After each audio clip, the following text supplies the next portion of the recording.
கெட்ட பழக்கங்கிறவனுக்கு மரணம் வருது, நல்ல பழக்கங்கிறவனுக்கும் மரணம் வருது. குழந்தைக்கு என்ன பழக்கங்குது?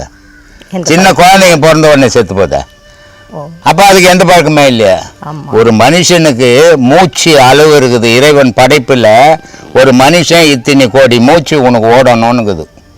ஒரு நிமிஷத்துக்கு 15 மூச்சு ஓடணும்.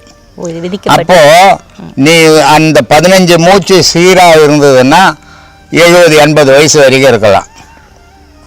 அந்த மூச்சு சீராக ஓடாமல் தண்ணி அடிக்கிறது, சிகரெட்டு பிடிக்கிறது, பல கெட்ட பழக்கங்களுக்கு அடிமையாகி அந்த மூச்சு 15 மூச்சு ஓட வேண்டிய மூச்சு 20 மூச்சு ஒரு நாளைக்கு ஓடிச்சுன்னா 50 வயசு 40 வயசுலேயே செத்து போய்டும். அவன் நல்லவனா கெட்டவனான்றது மூச்சு கிடையாது. மனுஷனுக்கு மரணம் தான் முக்கியம். அந்த மரணம் இவன் செயல்லேருந்து எப்போ ஒன்றாலும் வரலாம். கூட ஒரு மனுஷனுடைய மூச்சு அளவு தான் அவனுடைய உலக வாழ்வு. அந்த மூச்சு இழந்துட்டான்னா உலக வாழ்வு இழந்துருவான். அதனால் அந்த மூச்சை நம்ம சீராக பார்த்தோம். அதனால தான் ஒவ்வொரு வீடியோவிலையும் சொல்லியிருப்பேன், மூச்சை கவனிங்க, மூச்சோடு வாழுங்க, அது உங்களுக்கு நன்மை தரும். நீங்கள் மூச்சை மறந்துட்டு உயிரை மறந்துட்டு உடலை நம்பியே வாழறதுங்க, பகுட்டு வாழ்க்கை வாழும்போது அழிவு நிச்சயம் அப்படின்னு சொல்லியிருப்பேன்.